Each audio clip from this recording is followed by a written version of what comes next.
Let's get started. Hey, welcome everybody. My name is Kim Zimmerman. I'm the borough manager. On behalf of the council and the mayor, I'd like to welcome you to our first annual town hall meeting for the borough of Lewistown.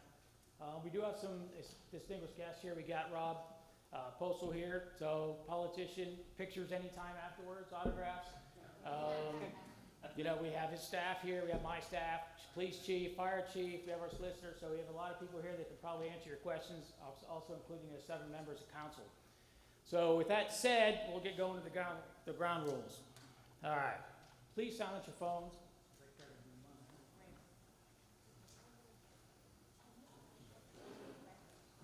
All right. Please silence your phones. Hey, questions anytime. You don't have to wait to the end of the brief. If you have a question, just raise your hand and ask. We'll be glad to answer as much as we can. I always hated that when you had a great question and you got to wait to the end, then figure out the question is at the end. So anytime you want to ask a question, just ask. Just be courteous to others. Listen while others speak, you know, so everybody else can hear what they're saying. Bathrooms are here on the left, just up here on the left, bathrooms. We have water and chips and stuff over on the side, over in that room, so whenever you guys want to go, just go up and go get some. Individual complaints. So tonight is mainly a briefing of what's going on in the borough of Lewistown and in the county, 2022, 2024, 2023, I'm sorry, 2024. If you have a general question, you know, like how come we only have 6 police cars, by all means ask. If you have a question of what's the status of my court date, this is not the meeting to ask that question, okay? You know how to handle that, but it won't be in this meeting. So with that, let's get started. Do we have any questions before we get started? Any concerns? Okay. So the agenda, talk about the council, the mayor, the different committees that we have in the borough of Lewistown. We'll talk some about the police department, the director of public works, and everything you see on here pretty much. I'm not going to read every slide to you. I don't do that. I don't read every bullet either. So I'm going to try to go through this so we can get out of here within a couple hours. Here's the entire slide packet. It's about 120 slides. I promise you, you will not get 120 slides, okay? Some of these people are getting cut short. All right, so let's get going. All right. The most important thing on this slide here, if you guys can't see it, you got the packets in front of you. This is the organizational chart. The most important thing on this slide is, what do you think? Voters. Exactly, right there, the voters at the top. They're the ones that control everything for the leadership inside the borough, which is basically the borough council and the mayor. Because if you notice, everything under council is under their purview and the mayor has the police. So, jumping on that, I have no control over the police force. I have not, you can see they're not even on my radar, okay? They fall directly under the mayor, not me.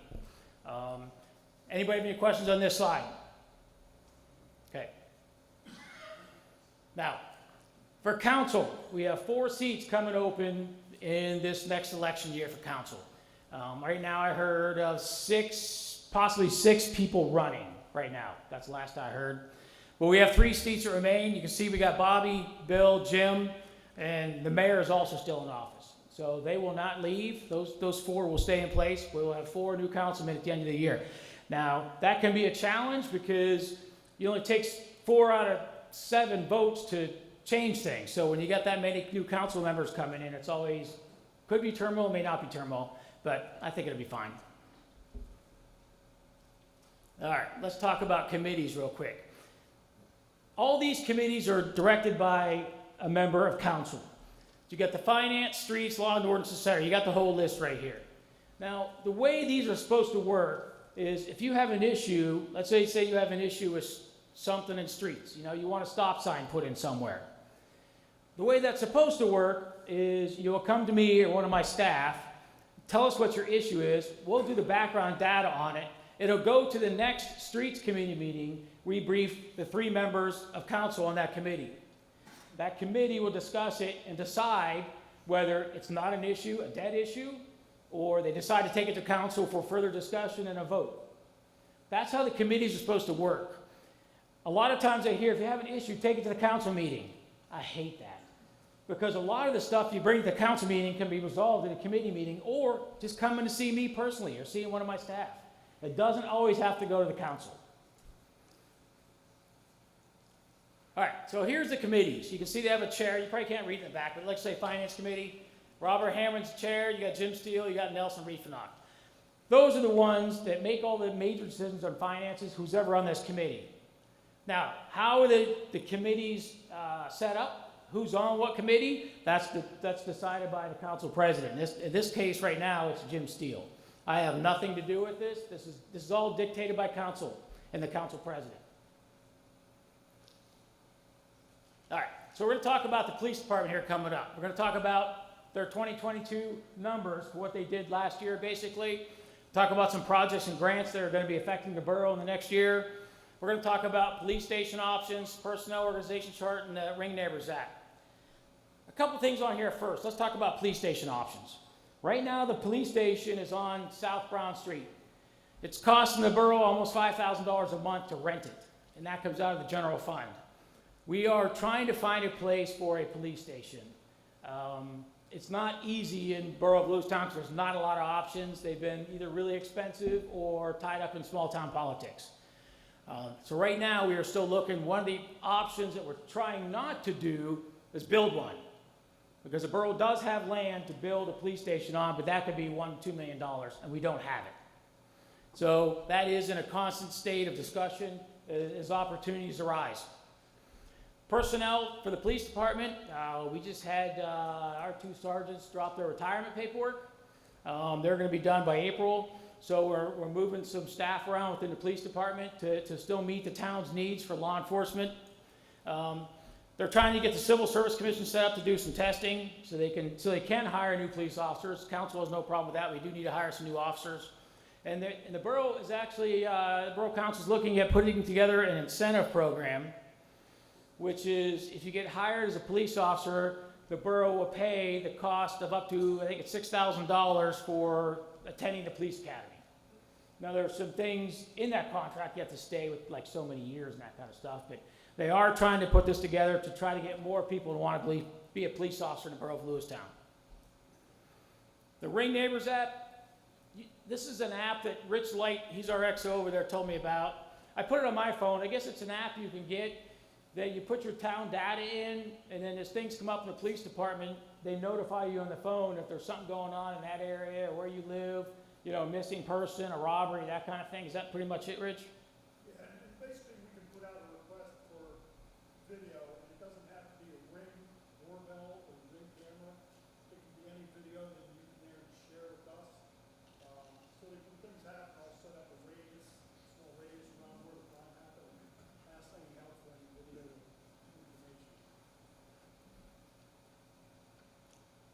All right, here's the org chart. And you notice the mayor is the head person, okay, for the police force. You got the police chief, his admin assistant, Rich, his executive officer, which is actually going to be almost full-time now because of some shortages of staff. You got the sergeants that just retired. They're here on and off for the next couple months. And then you have the detectives and the rest of the staff down below. Currently, it's about, I think I got it in here, 17 or 18 people in the police department. All right, 2022 police department statistics. So the town always wants to know what's going on with the police department. So you can see they had 6,554 calls for service in 2022, which is a 15% increase over 2021. So they're busy. They get a lot of calls down there. You can see they had 111 criminal arrests. That's like 1 every 3 days. Now, if you look down here, you see 31 drug-related, 37 DUI. That's 60% of what they had for arrests this past year was either DUIs or drug-related. And I know they have ongoing investigations. That's all I know. But they do have a lot of stuff going on in the borough of Lewistown. 422 traffic citations issued, and then 187 non-traffic citations issued. Now, when you look at parking tickets, $43,000 in revenue. And we're going to talk about parking meters here later on in the brief. That's those $5 tickets. It's 10 now, right? Is that 10 now? Yeah. $5 tickets. So basically in 2022, the revenue was $43,305 just for parking tickets. Don't let that think, whoa, that's a big money thing, because it's not, and I'll get to that. All right. All right, some grants. So Dave was busy this past year with Rich putting in grant requests, and they are receiving over $300,000 for basically technology upgrades in the police department. This is a cool thing here, the license plate readers. The license plate readers, it'll come back in their car when they see a license plate, and it'll tell them if their registration's expired or inspection's not there, or whatever. So they don't have to pull you over, they know ahead of time. They're also getting some funding to continue the mental health co-sponsor program, because that's ACE. He's our mental health dog, I guess you want to call him, down at the police department. And that's it's the money to assist with the new therapy dog program. If I'm going too fast, just let me know, because otherwise I don't want to be here 2 hours. All right. They're also getting a grant here for the Marijuana Enforcement Act grant. So they're getting the $46,000 for DUI enforcement training, and then you can see the other facts on here. You guys can read this stuff. That is actually really good for the town, because we know there's a lot of drug issues in the town. Any questions on this? So it's 2 big grants, which is about $400,000 or so that Dave's getting for the police department here in the near future. Have we got the money yet, Dave? No. It's coming. Yeah. Yep. All right. What else they do in 2022? The council hired 2 additional full-time officers because of all the, you saw the numbers of calls and stuff in town. They hired full-time additional officers. They received over 400 mental health referrals. They completed a whole bunch of training, but they also do other things in the town. They conducted the National Night Out, they do the trunk or treat, fill a cruiser, they participate in the parades, a bunch of stuff. So they're not just sitting around, eating donuts. They're delivering donuts. All right. Here's your staff. 10 full-time patrol officers. They got the detective sergeant, and the narcotics investigator, et cetera. So they are busy. It's not a lot of staff, but that's probably somewhere $1 million a year. You think for the whole police budget? You know, Brian? Do you know what the whole for the police department? It's about $1 million a year. It's more than $1 million a year just for the police department. Now, keep in mind, that's also that is mostly coming out of general funds, tax money. Because all police departments are that. They're all expensive. Okay, let's talk about the Director of Public Works real quick. Any questions on the police department at all? Because I'll be done talking about the police department unless you guys got questions. All right. Our rec park pool down here. It's a great thing for the kids, but it's expensive. I think last year it cost us 90-some thousand, and by the time we took out the revenue of what we got in like concession stands and admissions, the borough ended up paying $50,000 to keep the pool open for 2.5 months, I think, about 2 months. So it's about $50,000 just to keep the pool open. So it's an expensive proposition. So we're in the works now, looking at some numbers, trying to figure out what we could do to change some of the fees and processes to try to recoup some of that money. And one of the things we're working on is we got a grant from the state to do a pool study.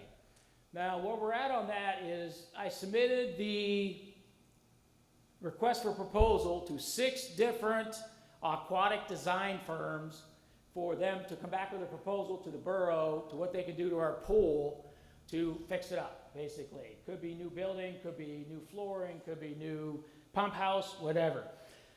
That, I think they are due back by May. I can't remember, I think it's May. So hopefully they'll reach back to us and we'll get some more grant money, because there's money set aside in DCNR to help us with this. Right now, DCNR is rolling in money. They've told me that because of the housing market. So everybody that buys a house, part of the fees you pay goes to DCNR. So they got a ton of money right now, and they're trying to spend it. And that's why we're jumping on this, trying to get money for our pool. Okay, we're going to talk parking meters. And then we'll talk the list of these projects. So, Kim? yes.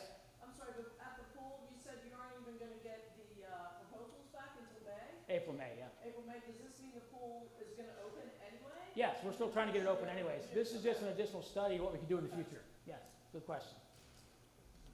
I can't promise it's going to be open, it's up to council, but we're getting the numbers and everything together now. All right, parking meters. We got 800 and some. All right, who didn't follow my directions, Don? All right, parking meters. We have 800 and some parking meters in town. I hate them. Some people like them. They're old, they're antiquated. Some are worth, I don't know what it is, a nickel for a half hour, a quarter, half hour, whatever. To get a refurbished parking meter is $200 and some, just one. To get a new one is over $500. So if you want to replace the parking meter in town, you're talking $500,000. So the question is, when I get to that slide, what do we do with the parking meters? Do we keep them? Do we renovate them? Do we change them out? Do we limit the number we have? So that's one of the things we need your comments on tonight when we get there. PennDOT projects. There were some maps out there you could have picked up if you wanted from PennDOT. I got some charts on here, I'll show you. So the Valley Street project, the one the MCMA just completed, that one you can't drink coffee on, or you spill it on yourself, you know, as you're going down the road. That's over a $5 million project. They're starting that in April. They already had some meetings on it in town recently, and it's supposed to go through August 2024. Now, the August 2024 piece is not the paving piece. It's a retaining wall. So they'll have all the paving and stuff done this year. The retaining wall and stuff will be done next year. All right, East Charles Street. That's 1.1 million. They're starting April, they'll be done by June. That's basically from one exit entrance to the other exit entrance, the whole length of Charles Street. They're also doing Bratton Ave and Ridge Road. So you go up Bratton Ave, Ridge, down the other side, and you go into Juniata County, I think it is over there. Is that what it is? What's the other county?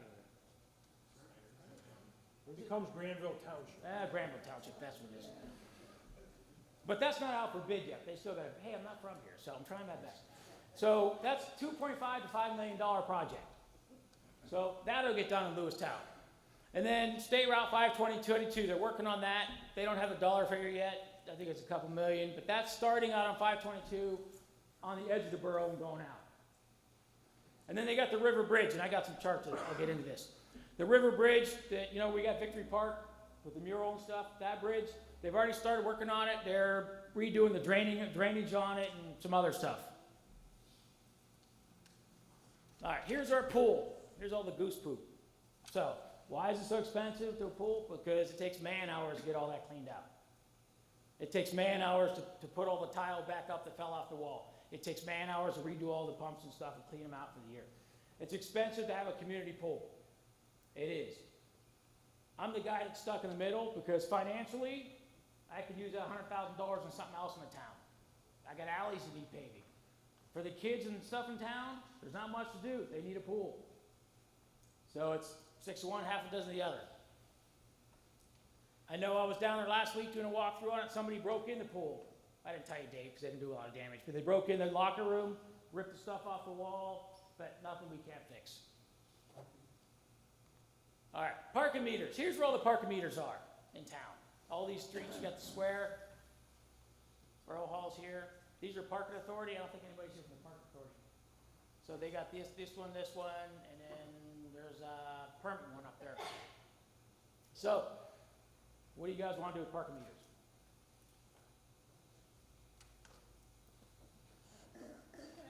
Yeah, go ahead. I know a few years ago we looked at this and we spoke to a lot of business people downtown. And they want the parking meters to stay simply for turnover, of which I understand. I like the idea, and we proposed this before, keeping parking meters on Market Street and Main Street. And that's where they would be, to help businesses keep turnover so that people aren't parked out front for 6, 8 hours at a time, and they can have new customers come. So that's just my take. No, that's one of the things we did talk about. I'll get you here in a second, Jake will get you. So we talked like just doing this section right here, for this is one of our meetings. That was to put new meters in, 50,000. Something like that, yeah. Because the parking authority was gonna do a bunch of meters, and that was 100,000. So it's 100,000 between just what the parking authority is gonna put in and for right here. And that being said, you know, if you haven't parked in different places throughout the town, you know that, like Kim said, there's no consistency. I never realized it until I came on council, but on one street you can pay a quarter for 12 hours, and on another street you can pay a quarter for 25 minutes or a half hour, whatever it is. It needs to be consistent, so, and they are just antiquated and too expensive, so, but I understand the businesses in town and what they hope to have happen. Hold on, Jake was first. What you got, Jake? Well, we have parking enforcement, and I think the meters are very out of date. From a street worker point of view, it's very hectic. Why can't we go something cheaper and have 2-hour parking signs and roll ourselves at State College? 2-hour Well, parking. State College has, down in their borough, they have kiosks that you have an app on your phone, and that's how you pay. They don't have like a 2-hour limit anywhere in State College Borough. Maybe outside of the borough, but in town, it's that like Park Mobile or something like that. Even if we try to go to that step, I don't, That's very expensive. yes, not even, and with regard to people older than me, that's quite a bit of a technology step. Correct. And that was the other thing. That and was, yep. It was where do you put the kiosk so that everybody can access them, because you don't want someone coming downtown to get, her hair done every week, and she has to walk 5 blocks or 3 blocks even from, if you put it in the parking lot behind what's gonna be the new Geisinger building, if you put a kiosk there, you're still asking an older person to probably walk 2 blocks. So again, why couldn't we, again, an option be 2-hour parking with parking enforcement? What we used to. I don't think anything's off the table, Jake. Yes, I used to be a tow truck driver in State College. This is what I did for 15 years, and what we do when we strike, what we call strikers off the top. Well, we're not allowed to do We're not that. allowed to do that. That's the problem with that. We're not allowed It's to do that. illegal. It's illegal. That, we can't do that. No, we did talk about kiosks, like she was talking about. It was like $12,000 a kiosk. No, you think a kiosk is gonna have like 500 cars. It's like 50 or something. It's not that many. So it was $12,000 for a kiosk, because we did talk about that. Well, and it was expensive too, because we Yeah. wanted the meters, because like you said, technology issues for individuals. We wanted the meters to be able to take money too, so you're talking meters that have the capability to do both, which increases your price of the meter itself. It's And- just not an easy And fix. you did hit the nail on the head. I talked to 2 business owners last week. They said if we took away the parking, their business that was gonna go away, they're gonna move. Because the people, or anybody's gonna park in front of their business. Now, I went through this before when I was a borough manager, okay? It was discussions just like this. I gave it a year, gave the council the facts. They got rid of all the parking meters, never heard another peep. Gone. All the issues are gone. And then they're still gone, the parking meters. You never put them back. So it just depends. I mean, we're not Gettysburg, okay? Everybody thinks that you're gonna make all this money on parking, and we don't. And I got numbers to back it up. Gettysburg makes like 1.5 million a year on parking. We don't. Trust me, we don't. So some of the things we were talking about is like what Venus was saying was, you just do market.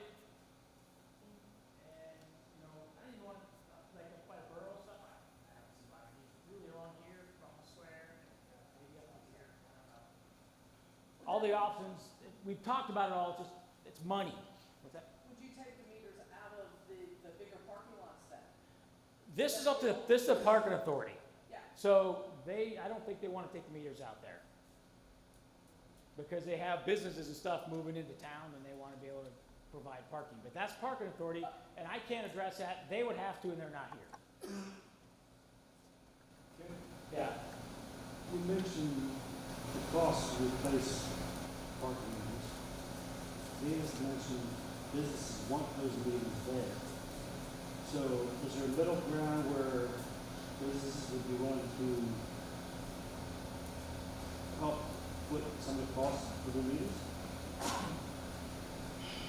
Here's the issue with business. Most ones I've talked to, they don't want to be mean. Meaning their employees park out front. And they don't want to be mean and tell their employees to park in the back. If we take the meters away. That's one of it, part of it. I also talk to people, like on this end down here, I've talked to people walking the streets. The businesses down here don't want them. It just depends. You can't win. It's just somewhere along the line we got to make a decision. And we were hoping tonight we get some feedback for anybody in this meeting and what their thoughts would be. I mean, what purpose, and just being honest, I mean, council knows this, what purpose do we have parking meters all the way up here for? I mean, why? Maybe back in the old days, I mean, I'll get you in a second. I had the guy come see me about the parking meters when we talked about them. They were $500 some a piece. And that's about the best you're gonna get. And he told me in my office, unless you charge $1 an hour for parking, you're never gonna make any money. Who wants to pay $1 an hour for every time they go down and put a quarter in to walk in the East End Coffee and come back out? That's the challenge. What you got, Deb? So why don't you just get rid of them and then deal with the problems? So one of the last things we discussed, Deb, exactly, at one of our council meetings, it was a council or committee meeting, I can't remember. Maybe doing a trial period where we just don't enforce it for 6 months. And just see what happens. People can park anywhere, put the bags on them or take the heads off or whatever, and just see what happens for 6 months. I mean, that's one option. Park it.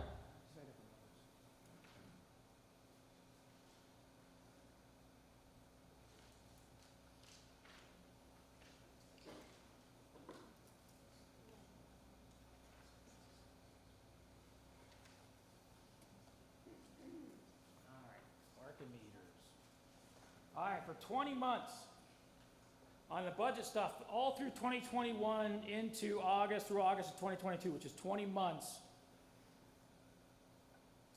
Total revenue from parking meters was, that's basically parking tickets, money collected from the meters, it's about 123,000. The maintenance was almost 25,000. Wages was about 80,000, you know, because you got to pay people to maintain them and collect them and everything.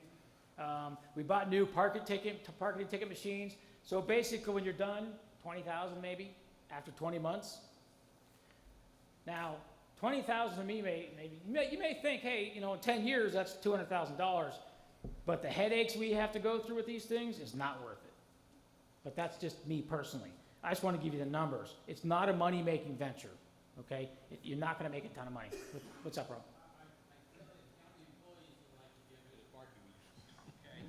Because rather than parking for free at the library, they park along that red line, well, both of those, on Market Street and up on 4th Street, 3rd Street, I guess, right, 3rd Street, 4th Street. Yeah, because I think you guys Okay. are... Yeah, and they run out, plug the meters occasionally. I don't think it's a matter of cost. I've had people come and say they could plug the meter here, catch a train to Philadelphia, come back, and it'll be cheaper than driving and parking in Philadelphia. Okay, but I agree with you. It's not. If you were making $100,000 a year, that would be one thing. But the aggravation and the time and the energy that you're putting into this is not worth $10,000 a year. One of the reasons you don't make any money is because, you know, we're putting nickels and dimes in these meters. You don't do that very many places anymore. And we were charging $5 for a parking ticket. So most people, you know, they'll take the chance on the $5 ticket and not put any money in them. Yeah, I think you bumped that. I'm way ahead though. You know, you get down to MCTV, even as small a town as that is, a couple blocks, and they charge you $15 for a parking tip fine. Do you still charge 5? Yeah. I think it's well, 10 now, we the ticket's 10 now. we just raised it to 10, Okay. just recently. But the other thing, and I thought there was a parking study done a couple of years ago. There was. Making them different times would be another thing. I mean, if charge $1 for, I don't know, a half a day or something, and the county employees would pay that. Well, you know, if you put a quarter in for a half hour or something, you know, it's only gonna cost you 50 cents to stop the restaurant, pay parking, slug the meter, 50 cents to go in and eat and come back out, you know, and you're still cheaper. What do you pay for a parking meter over at State College? Of course, I know that's a bigger town. But like I say, you go right down to McLeantown and find for $15. You can't, council doesn't want to raise it, you know, because we're antiquated. Well, personally, I'd like to get rid of the meters, but that's just me personally. No, I would too, but you know, you gotta put some thought into it. We did do a study, each did it, I think you guys did it, didn't you, Lucas? Like 2020, 2018, something like that. And if I remember right, correct me if I'm wrong, Lucas, most of the study had to do with where to put the meters in town. Because the way we have it set up now, I mean, I inherited this, it's been this way for a long time, is you'll have a meter that's 25 cents for a half hour next to a meter that's, I don't know, $1 an hour. You know, they're not lined up. Some are like 6-hour meters, some are like 12-hour meters. And the cost it would take to go look at 800 some meters in town and have the DPW guys go and move all the meters around just to make them all match at certain places is, you know, ridiculous. So I don't think we're gonna get the full solution tonight, but we just need to know your opinions of what you wanna do, because we just haven't decided yet what we're gonna do as a team. And I hear what you're saying, Rob, I totally get it. So any other ideas what we do with parking meters? What about the possible sale to, let's say, business people who move around the borough a good bit, sell, annual parking permits, a sticker or a hanger or something, you know, $50, $100, whatever it is, then that way they're not nickel diming the meters, but also they pay pretty good fee to have the freedom to travel around the borough. Can we do that on state streets, Mark? PennDOT streets, because a lot of these are state streets.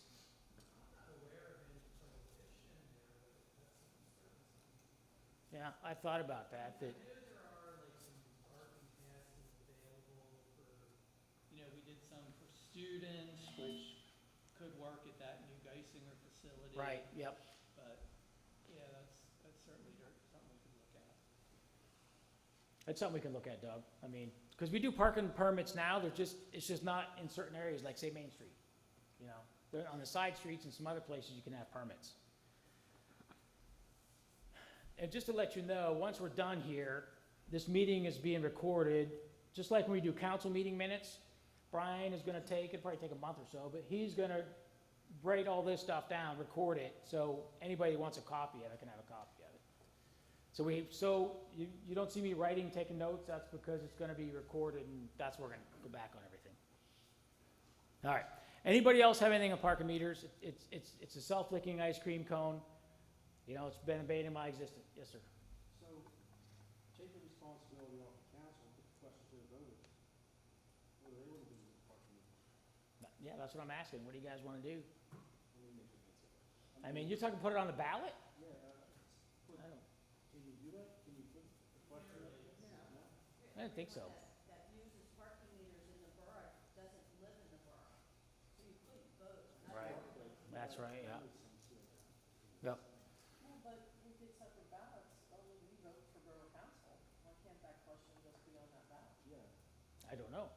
That's a good question. There's a whole process you have to go through. Set up to do these referendums. Oh, okay, all right. What you got, Caitlin? Would it be possible to put a survey on our website? Yep, I thought about that. Feedback that way? Yep, we can do that. She's saying, why don't we put a survey on our website? We can do that. We can definitely do that. All right, anything else on parking meters before we move forward? Any questions? Somebody had a question? Who are you pointing at? Lad?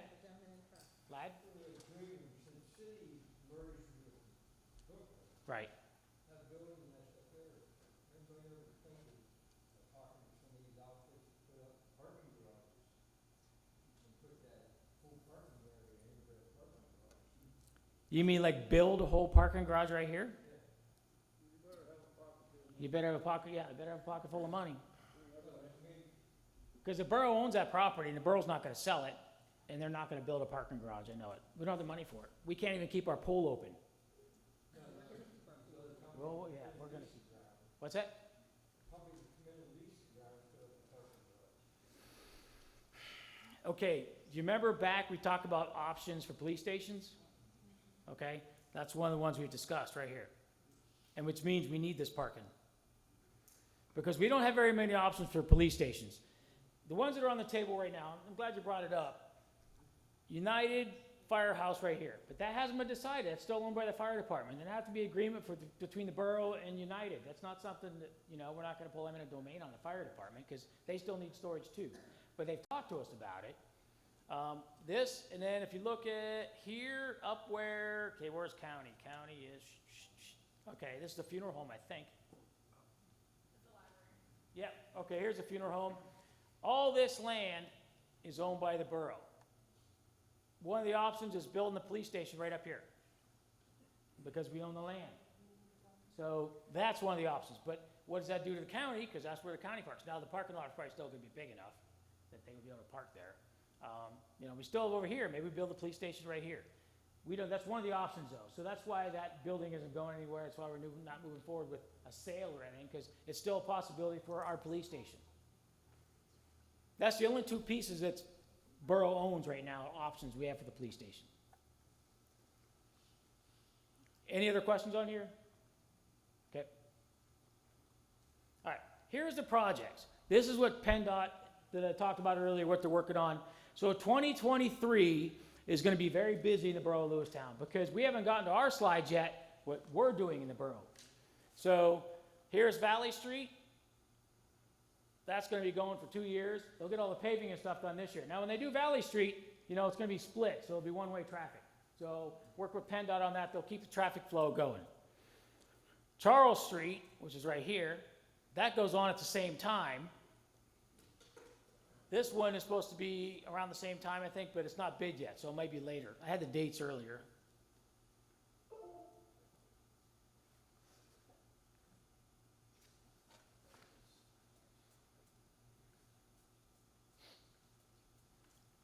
So Charles, April through June, and Bratton Ridge is April through August. So all that's pretty much the same time. And I have the dollar figures around there. So let's, I don't know, $10 million from PennDOT this year. It's gonna be busy, I got it. I mean, the bottom line is it's gotta get done. So at least I'm glad we're getting the roads done in town. All right, the mural, let's talk to mural. So the bridge they're doing, or repairing, is like a year-long project, okay? So you can see the abutments on the bridge were causing damage. It's all cracked and our mural all fell down. That's what brought it to the PennDOT's attention when we did our inspection and found this. The good news is PennDOT's gonna come in and fix the bridge. The bad news is they won't help us fix the mural, even though that's what caused the damage was the bridge. And sadly, the gentleman that did it passed away, so we'd have to have a whole new project for that. But would we like to get this fixed here in the future? Yes, but we won't do anything until the bridge is done. Because one of the things, you can see all the water leaking and stuff, that's part of the problem with the bridge, with the freezing and thaws and stuff. So PennDOT's on it, they're working it. We're just kind of in a holding pattern until something happens, till they're done. Are they building a bigger drip edge there? Yeah, they're doing all that stuff. Yep, you're exactly right. Because that was really sad. Yeah. All right, let's talk about the Director of Public Works, okay? Borough projects. So the borough's spending about $500,000 or more this year alone in town. At least price, I don't know, add it up. What does you got? 600,000, 700,000. So on the south side, I got some maps. You got south side paving, ADA ramps. So we're paving a lot in the south side this year. And that will finish the south side paving. And then we'll begin our discussions here very soon, like with the Streets Committee, and what we pave next, what part of town. Catherine Walnut Park, we'll get to that. We just we're in the process of putting about $100,000 building that park up on Catherine Walnut. I don't know if you guys know this or not. I'm sure Rob does, Mark does, and I know Josh does. That stuff's expensive. You want to put a park in, that stuff is expensive. I mean, it's 30-some thousand, 35,000 for what we put in up there, just for the park stuff. Thankfully, that was paid for out of CDGB-CV funds that was managed by Rob's staff. We're putting $60,000 in out of our ARPA money to have that park built for the handicapped kids up there. And they're all over it already, and I got pictures. All right, alley paving. It's a project I'm actually working with Heavy on. We got a bunch of alleys in town that need to be paved. I think we just did one by you last year. Yeah, internal paving with our guys, our machines. So we're trying to get some of that stuff done this year on our budget if we can. And then we got stormwater drain slip lining. It's actually ongoing right now over by Sheets. It's like 150 feet or something like that. 400 feet or something like that up along the road, and I'll show you. So all this is internal. So you got, I don't know, was it 10 million for PennDOT? You got 600,000 or 700,000 here, not including the other projects we have going on. So these are the streets for the south side paving. I mean, it's hard to see. South Brand, you got this is South Brand, you got Washington. That's not, I need a better map. South Juliana. But we're doing a lot of paving on the south side. It'll all be done. And we're also doing ADA ramps here, so you can see that we're doing the mandatory ADA ramps and stuff, the same process. This is a contract that I think it was 300 and some thousand. Yeah, 330,000. That's a compilation of liquid fuels money and borough money to finish the south side. All right, this is the Catherine Walnut Park. This is before it was finished. It's past this phase now, but even when they were putting the stuff in, there was kids out there playing. You see my staff in here fixing it. They did a great job. The guys that actually installed the equipment didn't quite do it right. It's kind of like the land of the night quite right in Korea. But they had to pull it all out and reset it. And they did. The guys did a great job. So it's up and functioning now. In fact, I saw a picture on Facebook. You might have saw this. Did you see the trash on the park on there on the bench? Somebody went in there and ate lunch and left their trash. And the local citizens there went crazy and they bashed the guy and whoever did it, and they went in and cleaned it all up. So that's good. So when you go up there yet, you'll still see we're putting in new sidewalks on both sides, and you'll see we're going to put a fence in, because one of the issues we have is the kids, when they play here, their ball will go out in the street and go down the street like that. So we're putting a fence in here and along here so their ball won't go out on the, out on the street and kids get hurt. So this is something that was talked about for council, and they thought it was a good project for the borough to do this up there in Catherine Walnut. It was a vacant lot, and there's a lot of kids up there. All right, here's that stormwater slip lining. Now, stormwater is different than the storm sewer system, and we'll get to that in another chart. So here is the $150,000 project that is going here. What this is our stormwater pipes are like gone. I mean, they're just ate away to nothing. So we have to go in and put they call it slip lining, another pipe basically through the other one to contain the water. Now, it's more than this. This is the section we can afford to do right now, but you also have the sheets project going on here now. And with the increase in well, I guess surface area, because of the increased space in the parking lot, more water is going to be running into the drain, so we got to get it fixed.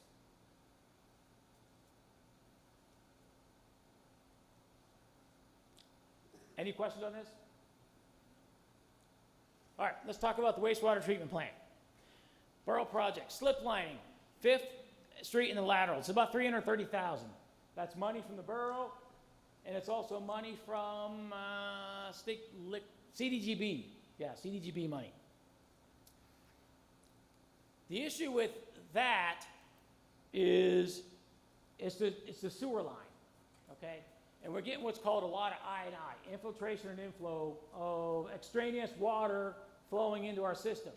Now, you may not think that's a bad thing, but it is, because it flows into the wastewater treatment plant, which means we have to treat it, which means the chemicals have to be paid for, and it costs a buttload of money. So that's why we're trying to get a handle on this in Lewistown Borough, because some of these pipes, I think, are from 1795. So they're bad. I mean, they're like gone. So this is one of the first projects we're working on right now, trying to get this taken care of in town. And it's all over town. I got some more pictures for you. All right. The digester grant, we're going to talk about that. We have 3 digesters at the wastewater treatment plant, okay? This one is our primary one. This one handles 50% of the sludge that enters the wastewater treatment plant. And we treat Derry Township, we treat most of Granville and the borough. And it broke last August, all right? In order to repair it, it's about $2 million.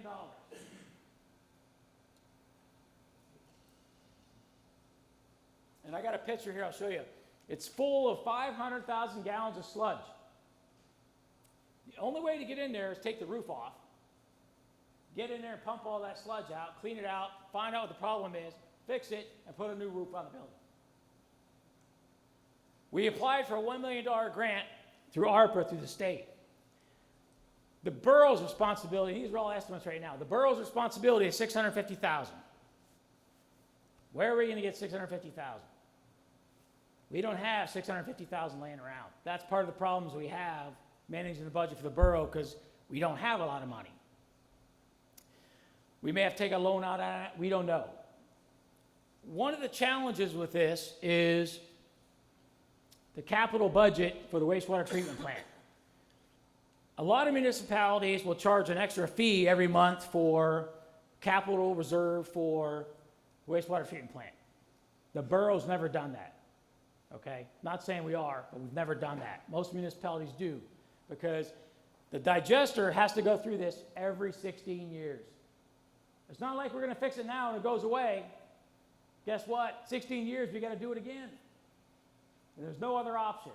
The other 2 digesters have what's called floating roofs, and they're like solid metal roofs that float up with the sludge and up and down kind of thing. This one doesn't. It has an inflatable roof, and I'll show you. Let me show you a picture of it right there. That's an inflatable roof. So when they designed it, it holds the methane gas in, and then it takes the gas out, and that's how we kind of heat the wastewater treatment plant, okay? This one, like over here, has a floating roof. So we have to kind of go back, we can't change it, it's got to go back to the same design. We just had a meeting with the EADS engineers talking about some of the rates we're charging for the sewer system. We haven't raised our rates since 1982. So I guarantee you we're going to get some rate changes here soon. We have no choice. Not since 1982. All right, infiltration and inflow, we just talked about that. I'll talk about that in the next slide when we get to DEP moratorium, which is down at the bottom. All right, so here's where the storm line slip lining is going to happen up on 5th Street. Basically, 2 different pots of money, but we're going to make it work. All the way down this way, and then these blue laterals. And that'll be done hopefully this summer. This is Buchanan School. Right there's the school. The issue is, if anybody's going to develop that school, they have to have a sewer system. And right now, our sewer system can't handle it. So we have to fix this first. The whole DEP moratorium thing, which is right here. All this stuff, what this means, all this yellow, which means we cannot tap another pipe into the sewer system. So if you want to build a house, you ain't doing it. Can't do it. If you want to put a business in there, you can't. So we're back up against the wall and fixing our aging sewer system pipes. So we're doing it piece by piece because that's all we can afford. We've gone and asked people for money. We were denied money. Okay, so it comes back to us. This will be done this summer. And you can see it's a $322,000 project for the citizens up in this neighborhood. All right, here's the digester. This thing died in August, all right? We got all our paperwork in for the grant. The state says they'll let us know sometime July or August, September, whether we get the money. We're not even allowed to do anything until then, because if we do, we don't get the state money. So by the time that even happens, that thing's going to sit there for a year, and there's nothing we can do because we don't have the money to pay for it ourselves. So we're hoping we get the grant, because guess what? If we don't get the grant, then we got to come up with $2 million to fix it ourselves. We can't even do the engineer studies and stuff until then, because you can't do it before the money's allocated. So believe me, it's an issue. The moratorium. A lot of that up in here, like, because Derry Township comes in through here. Like I said, Derry Township feeds into this. We have basically 8,500 customers tied to the wastewater treatment plant between Granville, Derry, and the borough. Now, we did go back for letters of support. We got letters of support from the county. We got letters of support from Derry Township. Council gave us letters of support. DLI gave us letters of support. Granville said, no, we're not supporting you on this project because we want to do our own project. So, okay, there's teamwork for you. But I think state knows what's going on in that. So, bottom line is we're hitting this hard. We're hitting it the best we can. We're coming up with the money best we can to get this done for the citizens. All right. Any questions on any of that stuff, those big projects? All right, let's talk code enforcement. And I got Caitlin, whenever, do you want me to start it? Or you want to do it? Oh, she's a superstar, I know. You want my high-speed pointer, or you want this thing? There's the pointers right there, and the arrows back there. We'll see if I can screw this up. All right, so for those of you who don't know me, I'm Caitlin. I'm one of the code officers. There is 2 of us. It's me and Rex. So the codes office. Not only do we enforce the borough's codes, we issue permits, we handle zoning questions and issues, we deal with the floodplain, and public safety. If there's a fire, we're usually called to make sure it's safe before somebody goes back into the building, or if it needs condemned and potentially demolished. These are some of the projects we did this year. There's been a couple demolitions, which I'm sure you've seen. The one on Valley Street, and then 22 Ridge Road, which was just finished demo-wise last week. We also started a property standards committee, which is headed by the mayor, which we'll talk about more in a few minutes. So the violation process. We have people call our office all the time saying, hey, there's trash at my neighbor's house. Okay, we try to get a hold of the owner, we send courtesy notices, we send certified letters. That same person will call us back 2 days later. Hey, that trash is still there. We know. Unfortunately, it is a process. It can take from hours, depending on how the owner responds, to up to 30 days, potentially a month, by the time they receive the letters and respond to them, and we have to give them a length of time to remedy it before we can do anything. Even then, when we can do anything, it means we're citing them. It doesn't mean we can go out and pick up the trash, because we can't say it's trash. The homeowner has to do it, and we can't, unfortunately, force them to do it. If they pay the citations, fine. 2 weeks later, I'm going to cite them again, and it's a recurring cycle. I can't physically make them clean up the trash. Trust us when we say we take your calls seriously, they're anonymous, we go out and we do what we can. We are tracking it, we'll keep following up, but there's only so much we can do. As far as condemning a house, I know we had some questions. Some people called the office and said, this house beside me is condemned, does that mean it's going to get torn down? Not necessarily. Lots of times we'll condemn a house because there's no water, there's no heat, there's no power. That doesn't mean it's not safe. You're fine to be next door to it, that's not an issue. It's condemned because it's currently not fit for habitation because they don't have the necessities. On the other hand, there is houses that we do condemn because they're unsafe. If there's a fire and it's a structural issue, it'll be condemned because it's unsafe, and the placard says that. Those houses have to be torn down, or a structural engineer drawing has to be submitted before they can rebuild. Complaints. If you have any complaints, tell us. We can't see everything in the borough. We're only 2 people. Lots of times we can't see in the backyards or in the fire aisles between houses. Call and tell us, or on our website, right at the bottom, that blue thing that is kind of hard to read on here, you can report a codes violation. All you have to do is put in your email address, the address. If you have pictures, you can upload them right there. It gets sent directly to me and Rex, the other code officer. We'll go out and look at it. We have no problems going out and checking. Okay, this brings me to the committee that the mayor had started. So that committee was essentially made to fight blight. So blight is essentially abandoned or deteriorating homes, high weeds, grass, trash in the yard. People aren't taking care of them. We want to get rid of that. It lowers your property values. It is a hazard. This one, for example, this is 22 Ridge Road, which the borough purchased and tore down. The first picture is from 2010. That's how long it had been sitting with code violations. Their grass was out of control. They had a broken window. We call, we get nowhere. They abandoned the property, and as you can see, the decay just got worse. Unfortunately, we weren't able to hold the property owner accountable. It went on the tax sale list, went on the repository list, and the borough ended up purchasing it in March because of the roof. It completely collapsed. You could see the whole way to the basement. Council agreed. We purchased the property and we funded to have it torn down. That cost $66,000 to tear down that building. Instead of holding the property owner accountable, which is what we would hope to do, unfortunately, the borough taxpayers ended up having to pay for this with some help from the demo fund from the county. We want to prevent that. In doing so, here's Valley Street. The demo of that building, which was also condemned and hazardous, cost about $207,000. We did get a grant from the state for that. That did not cost the borough taxpayers anything. Except up front, we had to Yes, pay the we money had to- up front, yes. and then we got We have to get reimbursed. So we had to pay for it up front. And we had to pay a match in there. I think we paid $15,000. I think the county demo fund paid about $15,000.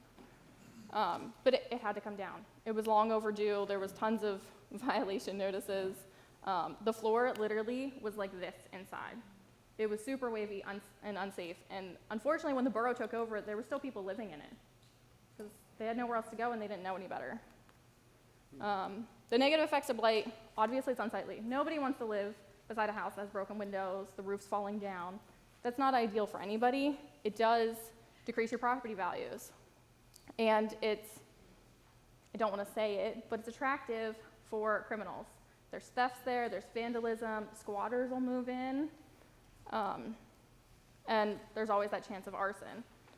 Ironically, I did some research, and 66% of fireman injuries in the United States last year happened at vacant properties.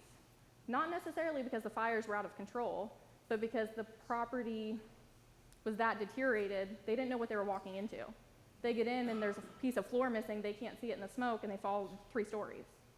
That's an issue. That's what we want to prevent. Here's another blighted property. This one was purchased in 2018 by the homeowner who lives in California. He purchased it in 2018, hasn't touched the property. As you can see, it became the neighborhood dump. Anybody in the neighborhood just throws their trash there. It's in the back. You don't really see it unless you walk behind the building. And it's known as the cat house.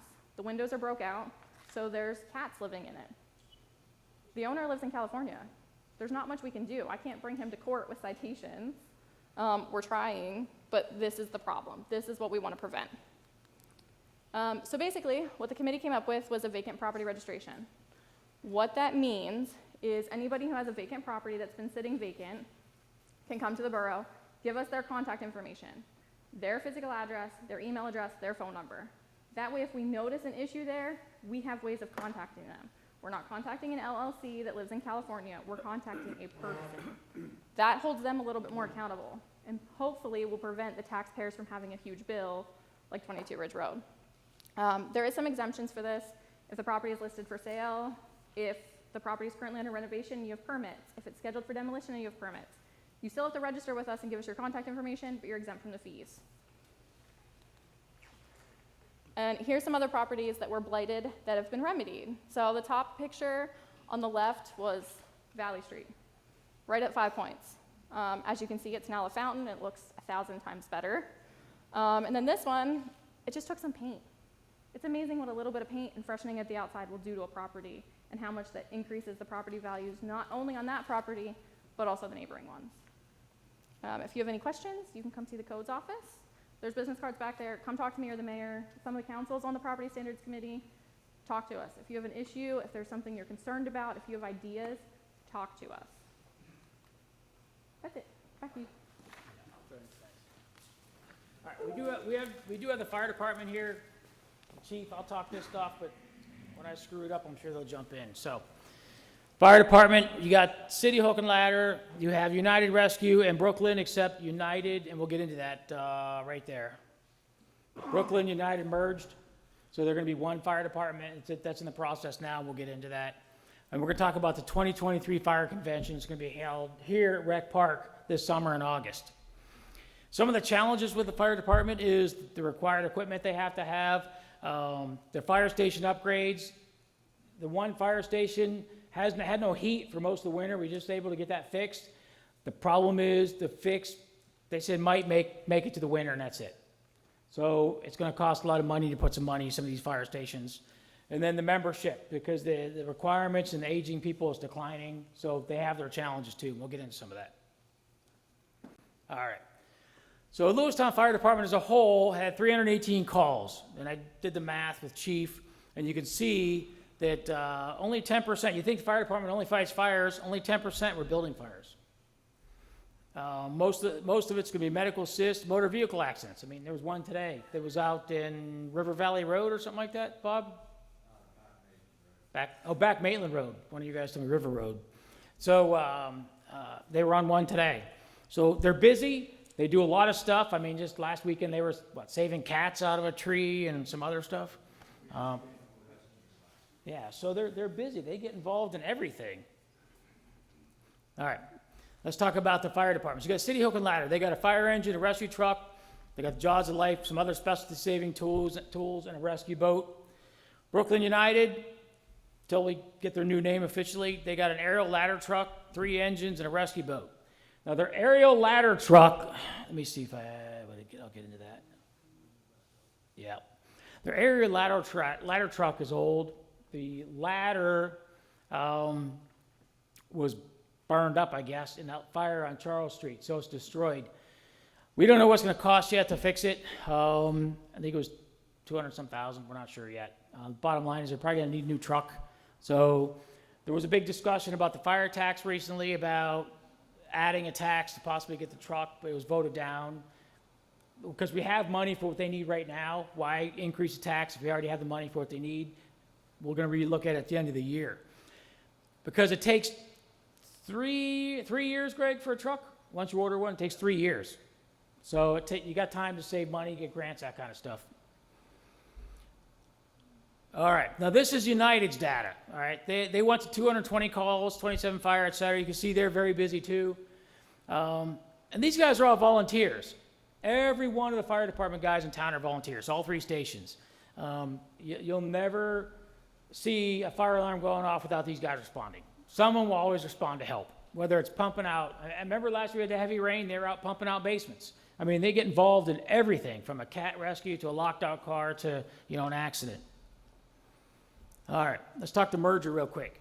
They're going to merge Brooklyn, and you already talked, Lad, about their building. So they will move out of United, and they will move all their gear over into Brooklyn, but they will still have some storage stuff in United until things get worked out with space.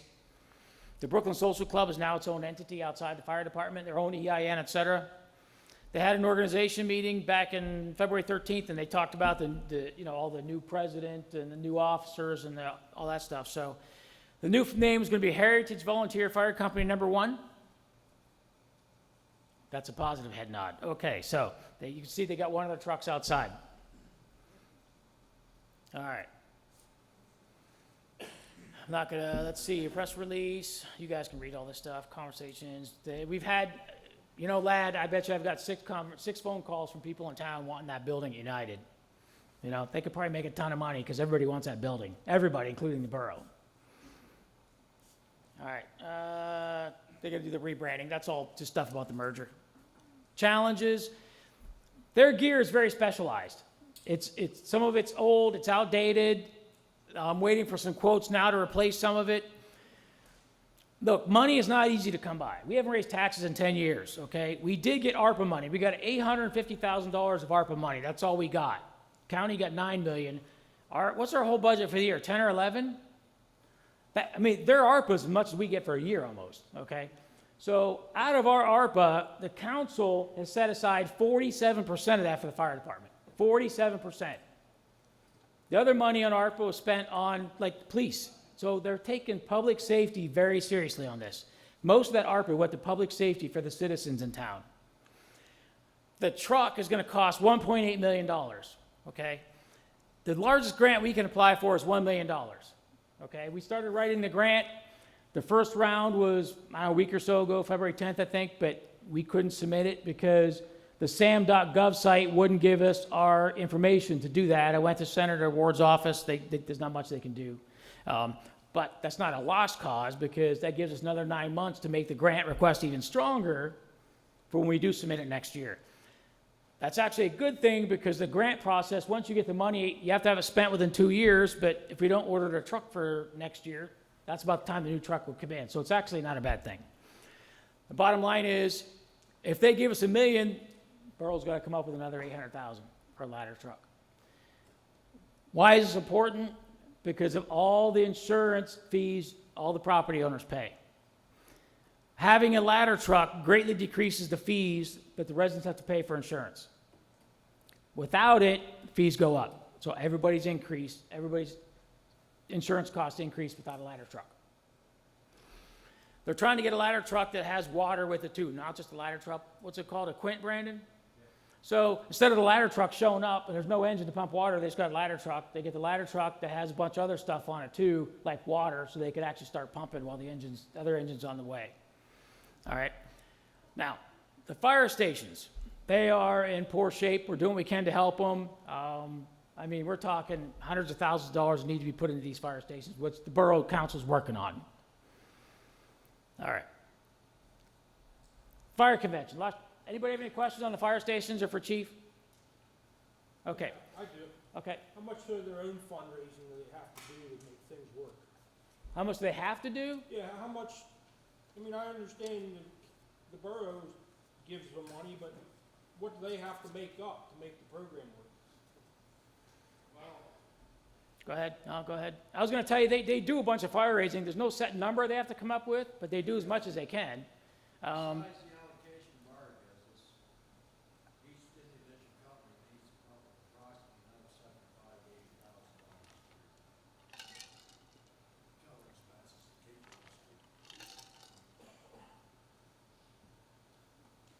So do you attribute any of the burnout on firefighters to the time they put in fundraising?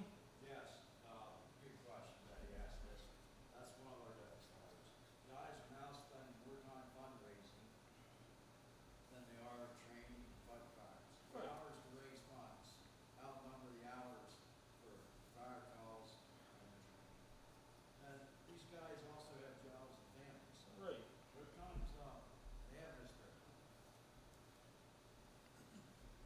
Yeah, I mean, my point of view is, I would support a fire tax, because I would rather pay $1 now than lose all the volunteers and pay for a paid fire force, and pay $10 more, double my taxes. Right, I think a paid fire force was how many mills? Like 18 or something? There's no way you could afford it. Borough couldn't afford a paid fire department. That's my point, let's support what we have, even if we gotta put a little bit to it. Currently, it's 1.117 mils, I think. I think it's 1.117. And the last fire tax request that they requested was 1 mil, which is basically $100,000. That we would get. It goes into what's called the specialty tax. So it's not necessarily for the fire department. It's also for street lighting, fame, that kind of stuff. There's actually specific criteria, only specific criteria on that tax that money can be used for. A piece of that is the fire department. The reason the council didn't approve it is we already have $100,000 in the bank for them if they need it, which is the ARPA money. That's the only reason. They're going to relook it here later on in the year because other costs are going to come up that we know of, like the new truck, and we know that. We've got to get a new truck. This is the fire convention. So it's going to happen in August this year, like 10th, 11th, or 12th, or something like that.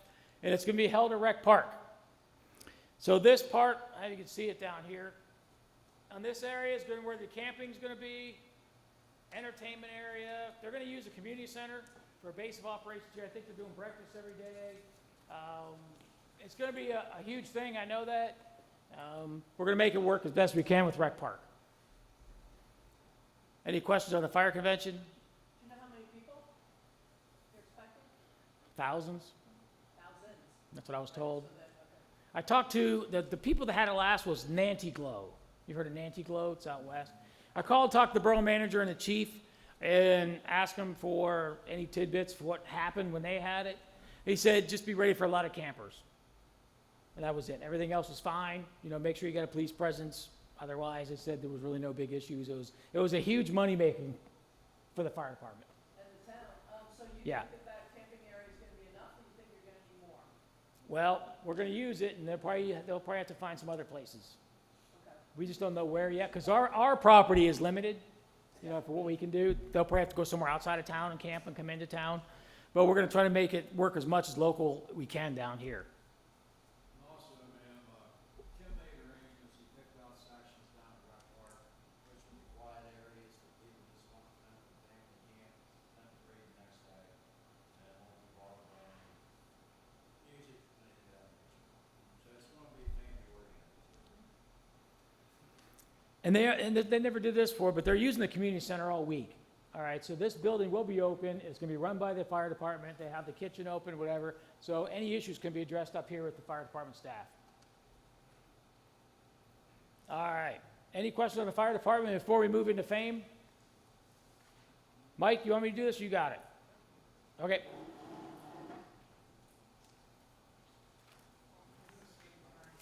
No, that's fine.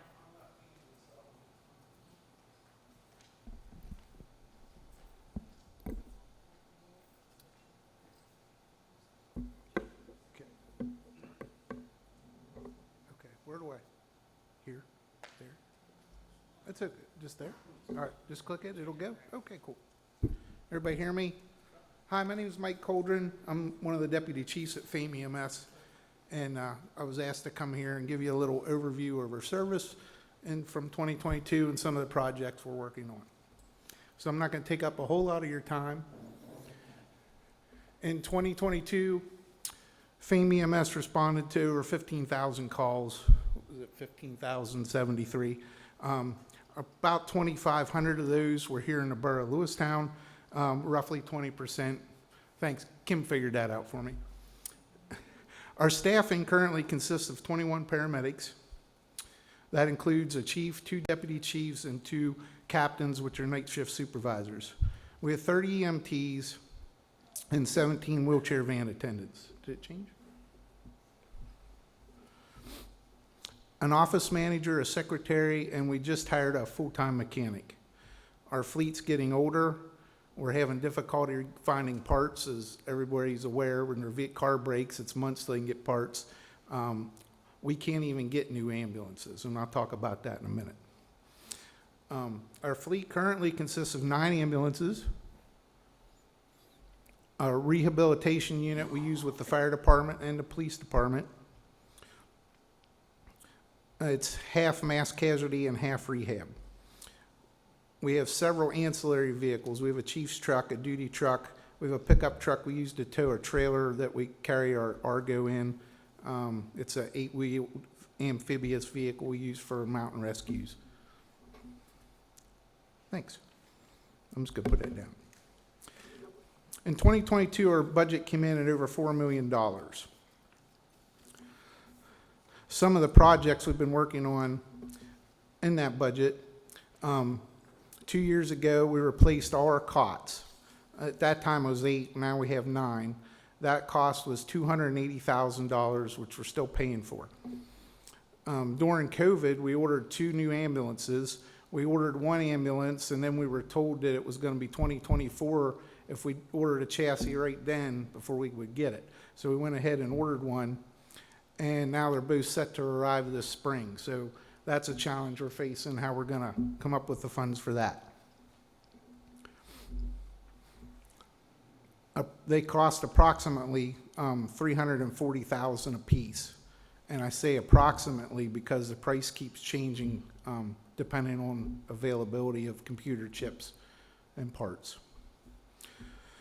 To help offset some of the costs with our projects, we've been doing raffles online.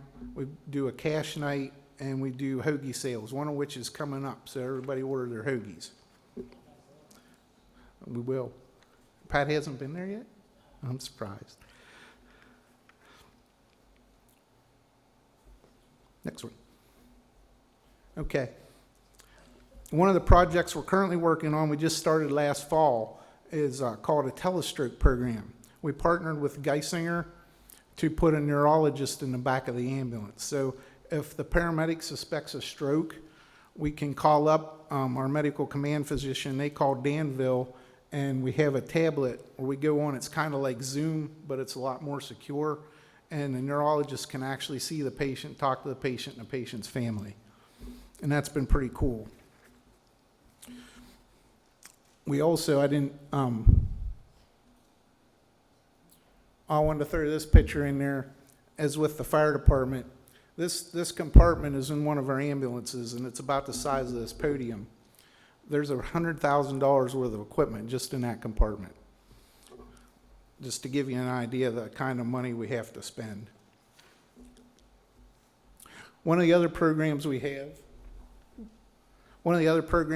I don't have a slide of, is we call it the paramedic recruit program, where we actually will pay for people to go to paramedic school. They come to workforce as an EMT. When they have class, they get paid, and then they come back to work. So that's been helping a lot with our staffing. We're very short on staff, as everybody in the world is. All right, and that's it.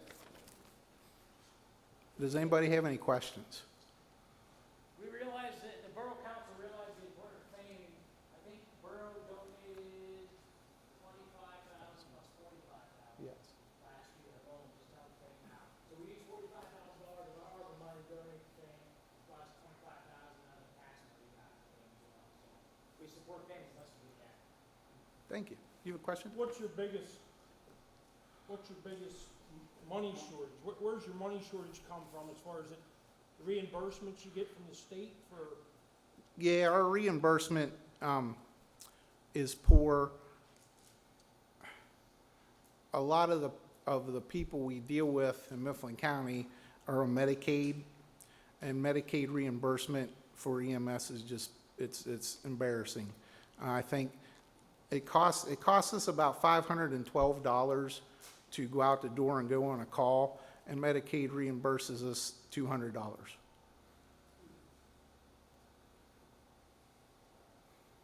Any other questions? Thank you. All right, I'll turn it over to County. What? Oh, that's fine, you want to brief?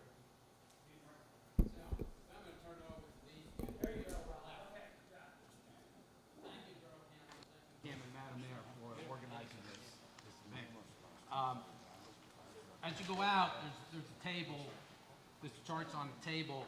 These are the projects that the county has done in Lewistown. We recognize this is probably arguably the most important municipality in Mifflin County. This is the county seat. It's at the center of government. So in the past couple of years, it was about $11.6 million. Again, pick it up. If you have questions, get to Kim. I'm sure he'll circulate the questions. We'll get you answers if you have questions on these. But what you'll see here are some of the things that were already mentioned. We do participate to a small extent in some blight remediation and some of the other projects that we have money for, perhaps recreation projects too. We can talk about the mural that was brought up. You know, we do have some funds for those purposes. The last project, and council's going to see this probably in the next month or two, we raised that old Blacks Hospital up on Lombardi Circle. We're going to put that back on the tax rolls. It's subdivided into three, it's going to be, if you approve, subdivided into 3 parcels, will be auctioned. Again, those are going back on the tax rolls, and hopefully, not hopefully, I'm sure that someone's going to build some nice housing up there. So that's going to enhance tax revenues for us. There's not a lot of space, as these guys know, in the borough to be developed. No, I think we got approval for that. We did get an approval for that. I'm sorry. Oh, I'm sorry, ma'am. Does this work?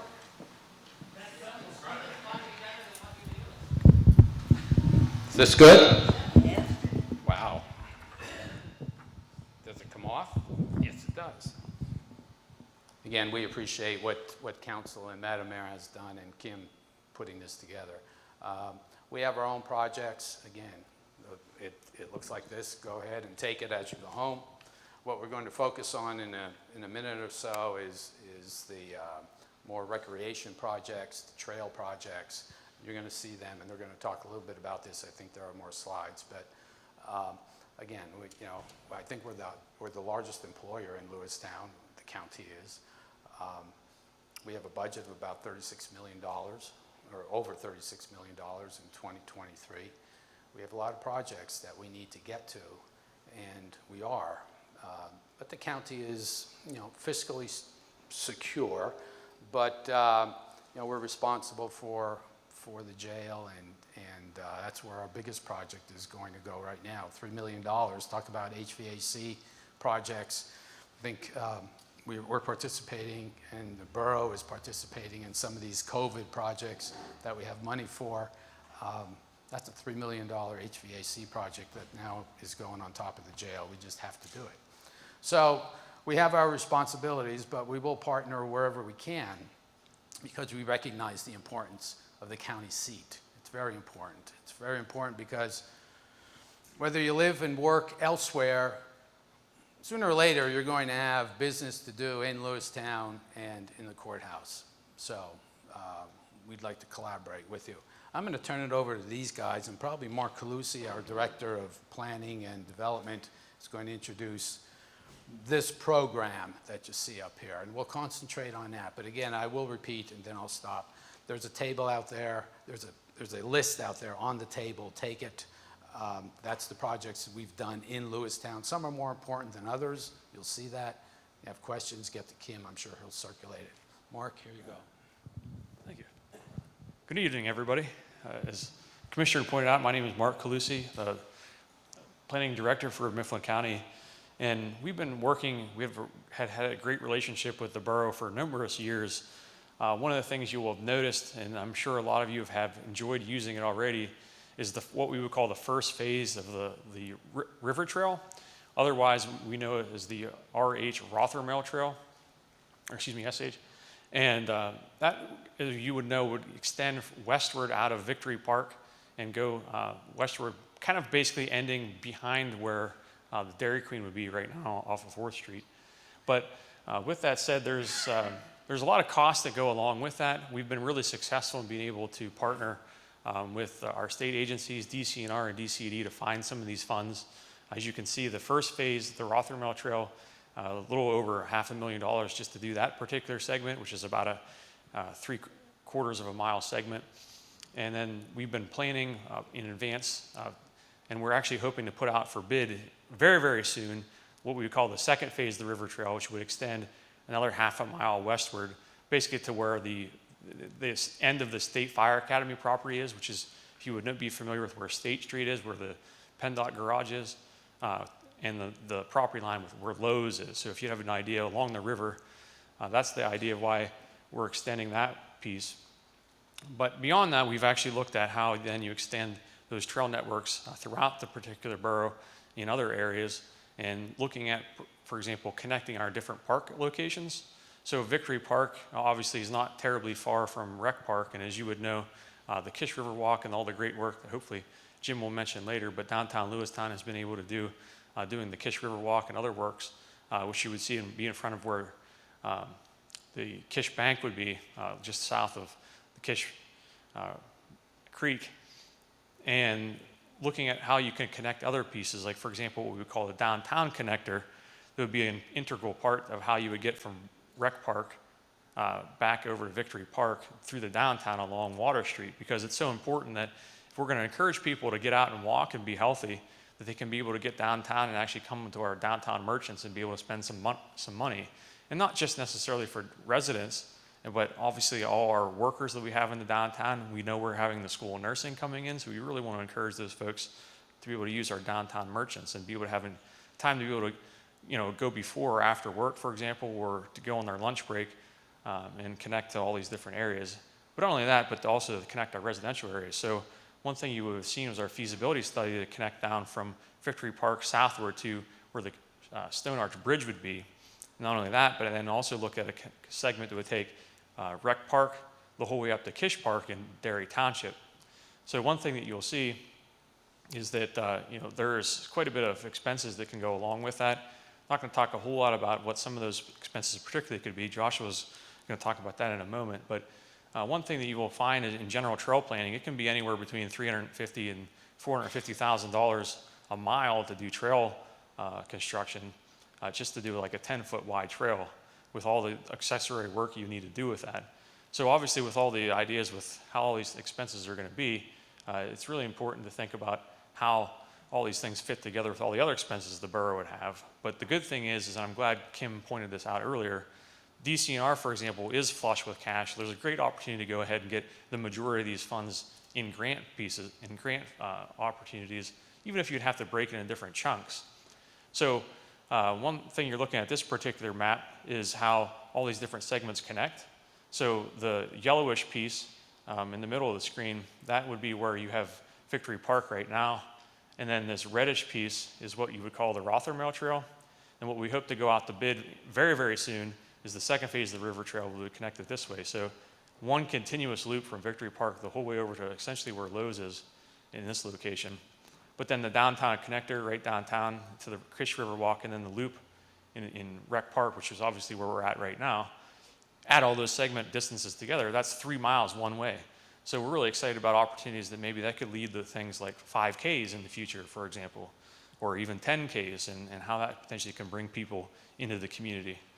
But it's not just that. What else can we do? So we're looking at, for example, extending out from Rec Park the whole way up to Kish Park, for example.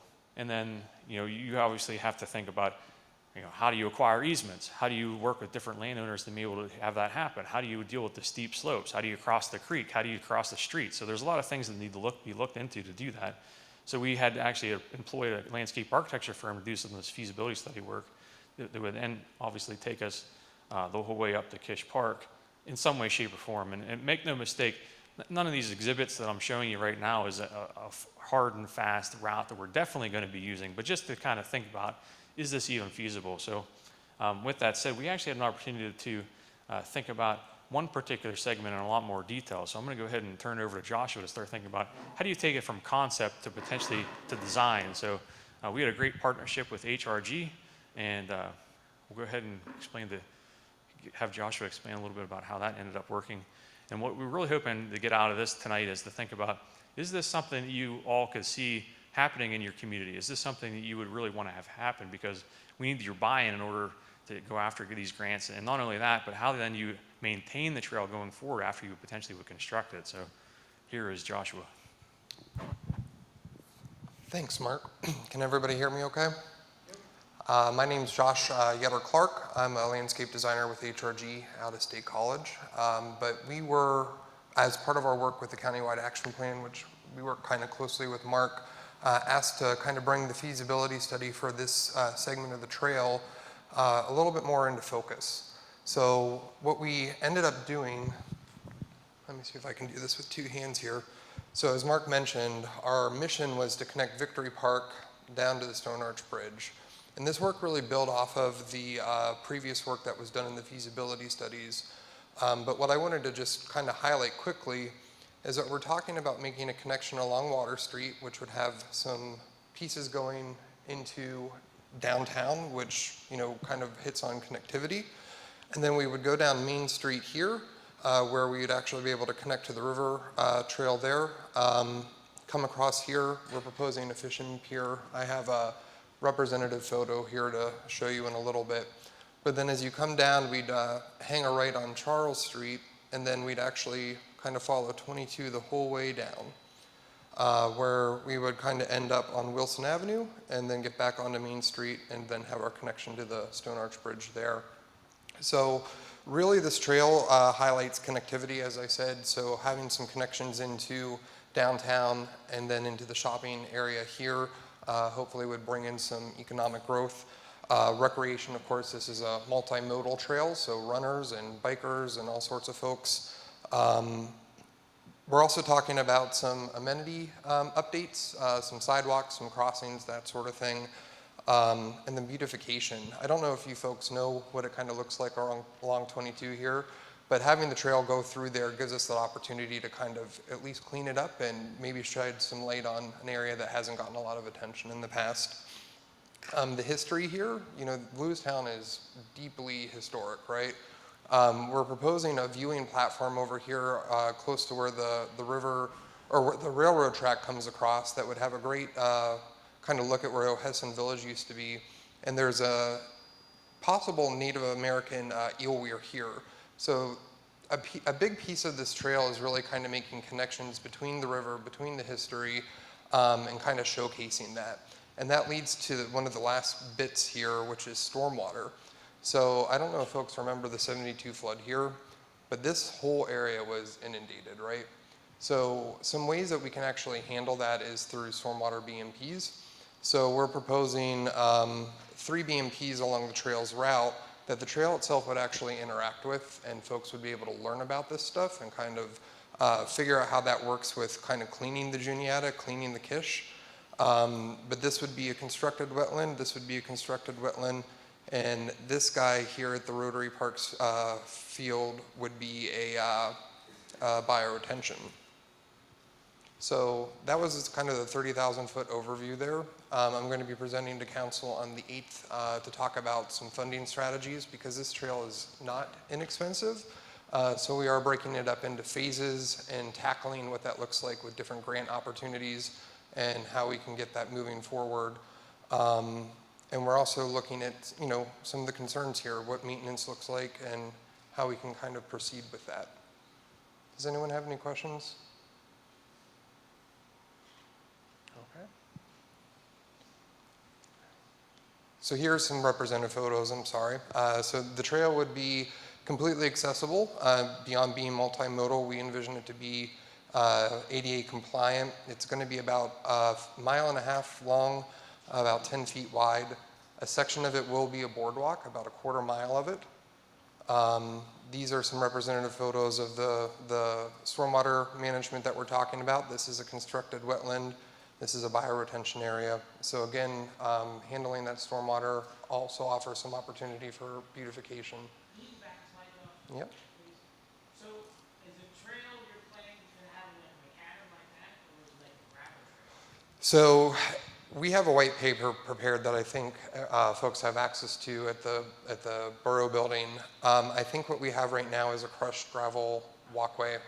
But as we dive even deeper into this and think about the feasibility, of course, something that would be macadam would be probably a little bit more accessible and less cost over time. But then as we're finalizing where the trail runs, there's considerations to be made with that material. And then, like I mentioned, two of the amenities that we're proposing is a fishing pier on the Kish that again would be accessible, so folks of all mobilities would be able to go there and enjoy fishing. And then again, a nice overlook right at the railroad bridge. But I think that's all I have. Water Authority?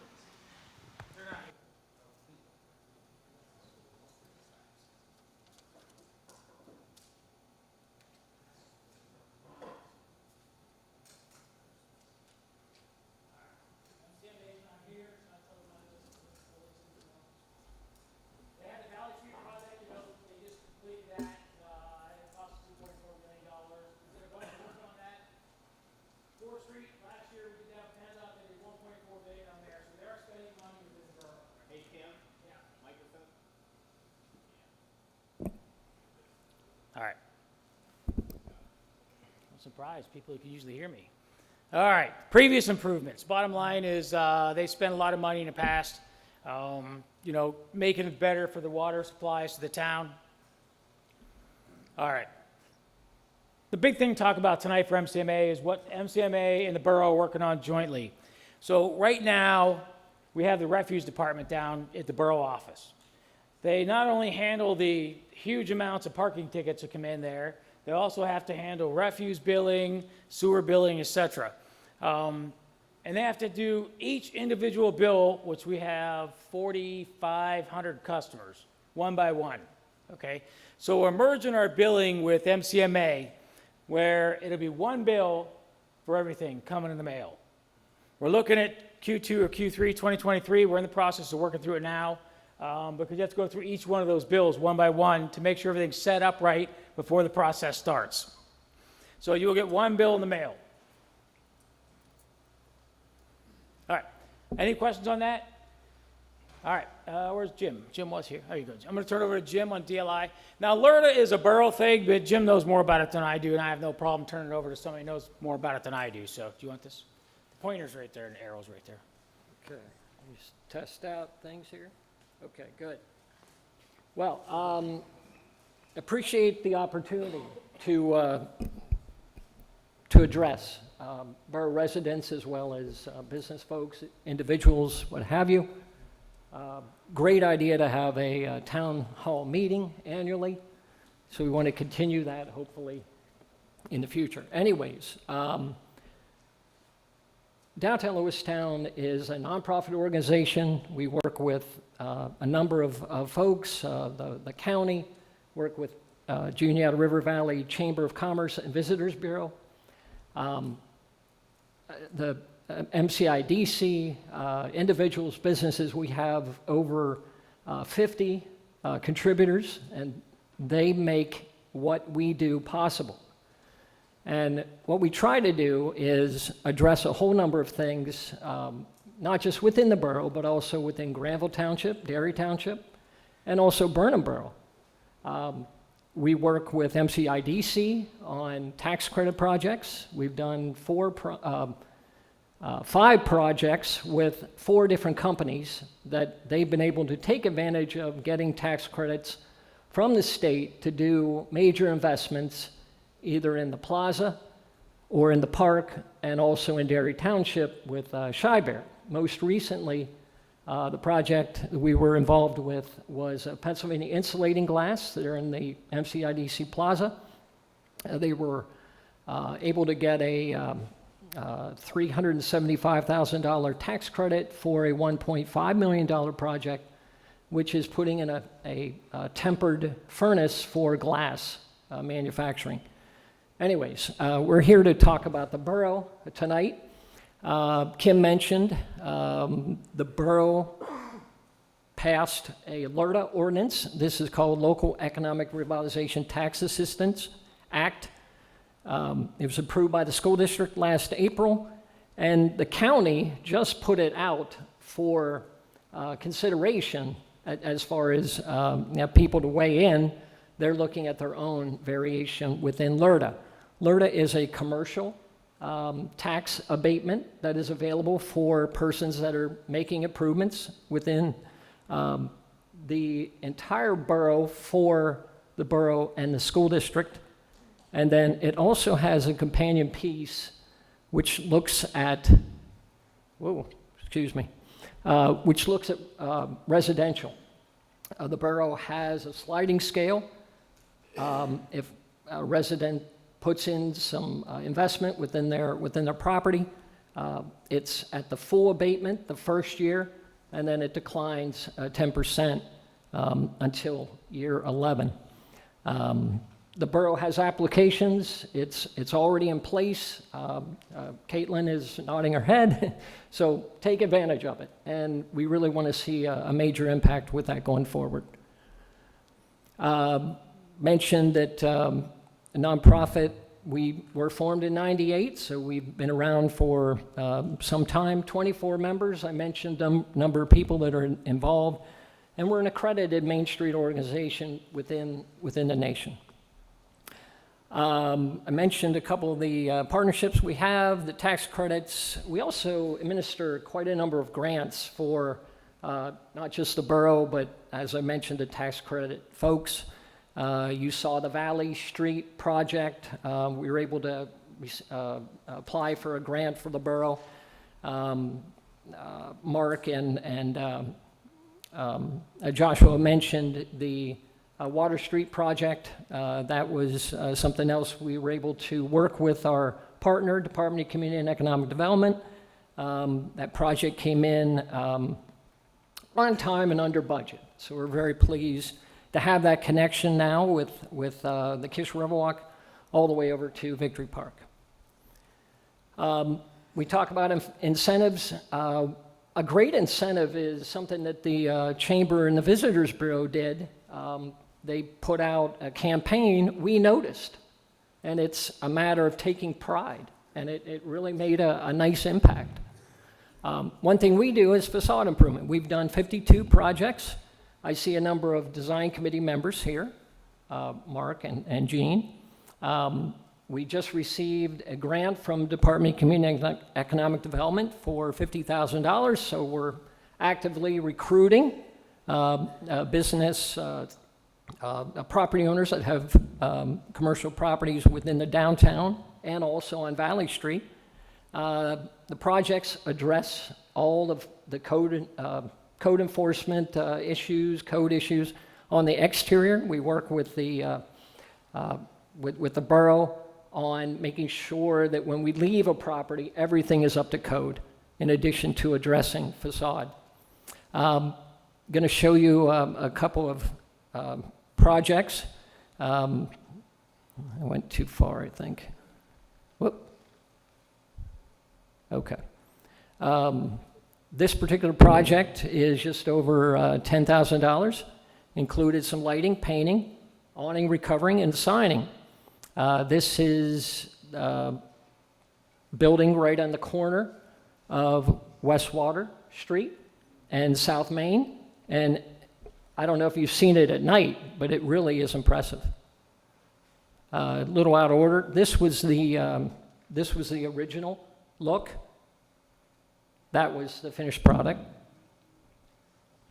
This is a State Farm agent. It's now Amanda Moeller. It was formerly Bob Richard. Amanda was able to take that on as an agent. She wanted to do some simple improvement, but she also wanted to address the shutters. The shutters are original. I talked to 6 different contractors, 4 of which wanted to remove them and just put on, something that you could buy at Lowe's or what have you. These are original, and we wanted to make sure that they were, preserved. Our facade monies are to address those kind of historic pieces, as well as, look at what the property owner wants to do as well. Hey, Jim, what was that, that's original, when was that building built? How original? I think this property was about 1880. It might be a little earlier. Yep. We haven't done all the research on this particular property. There's a number that we have, though. Good question. This particular project was just a little over 10.6. The reinvestment award, which is the maximum we can provide, is $5,000. They looked at the painting. We mentioned the shutter restoration and awning recovering. This is the contractor putting in the awning. Turned out very nicely, and Amanda's very happy with the project. Kind of transitioning in, this is Mifflin County Wireless. It's on what's known as the banking corner. This project involved repainting the overhang, also putting a new siding. Great project that's, is a new business. We want to try to support that as much as possible.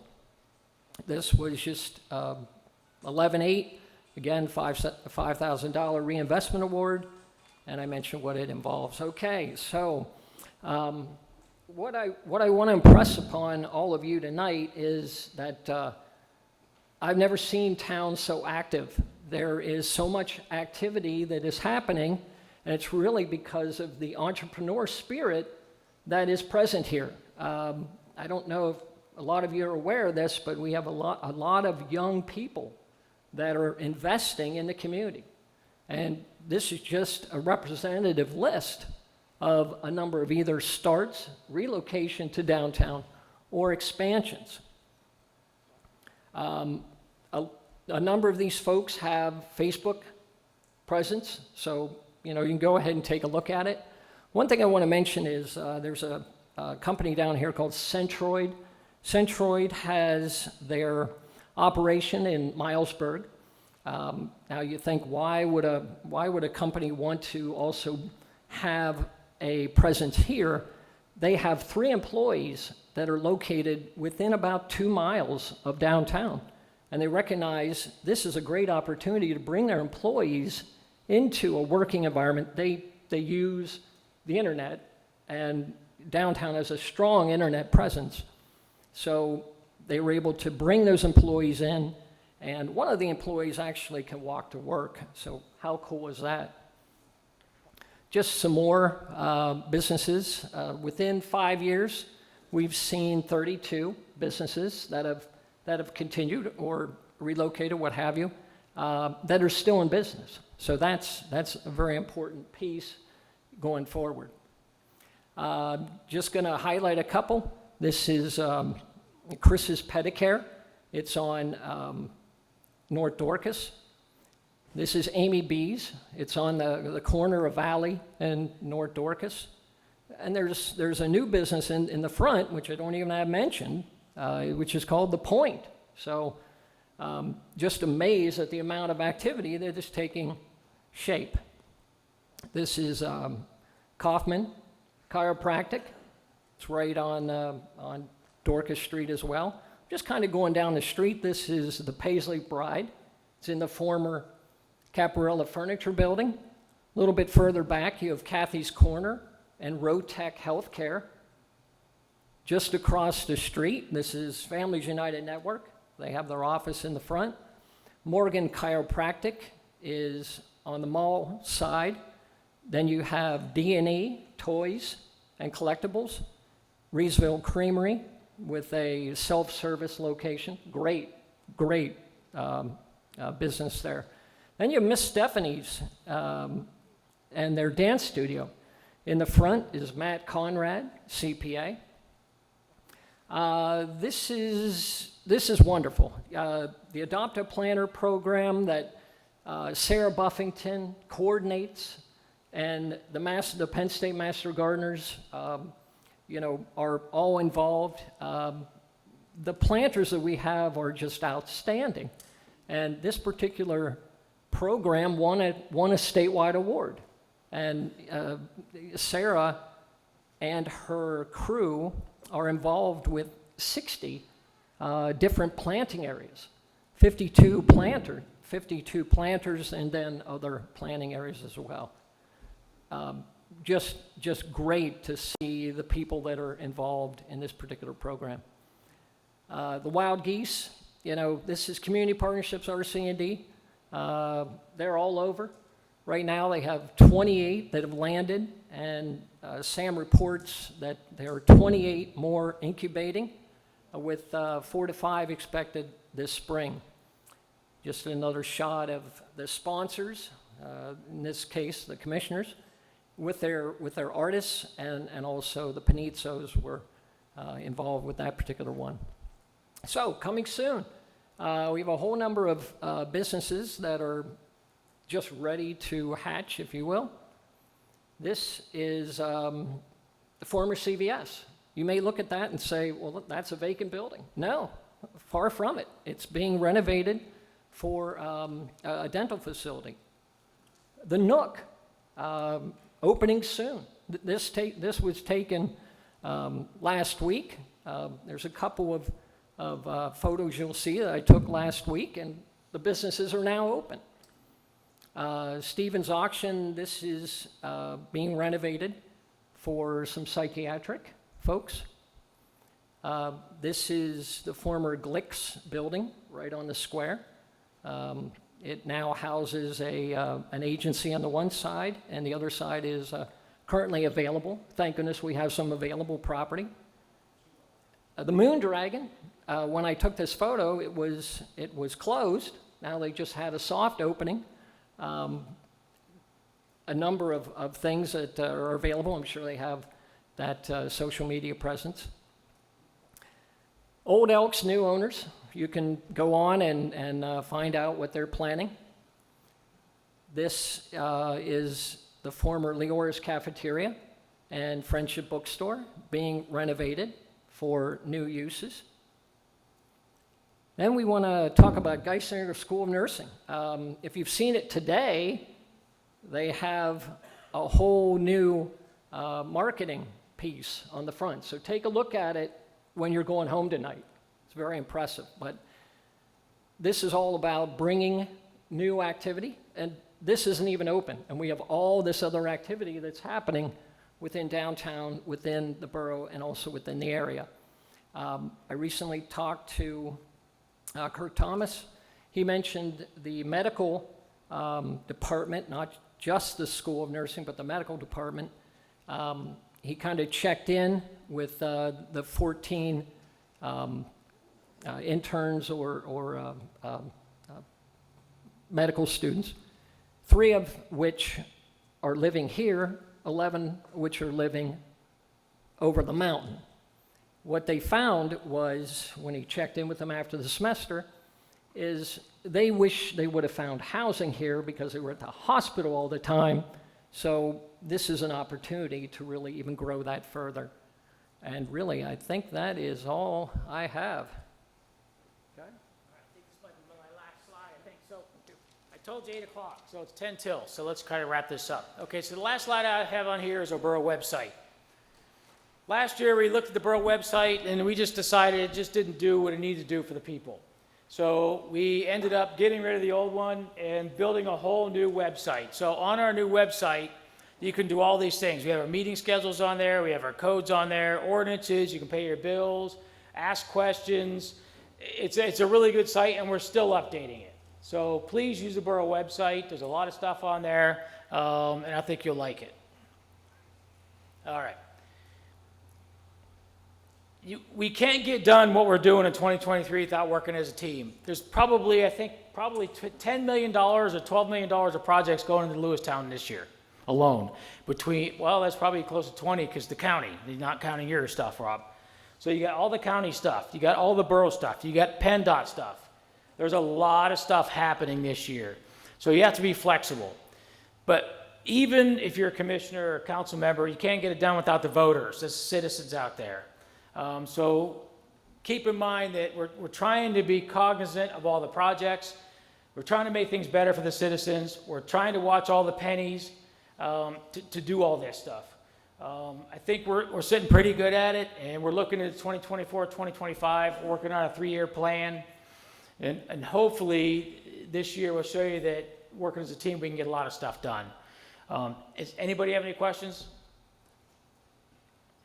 Any at all? Doug? Two general comments, money and on gateway. Regarding money, there are an awful lot of tax exempt properties in the borough. 208. Yeah, and the borough pays, the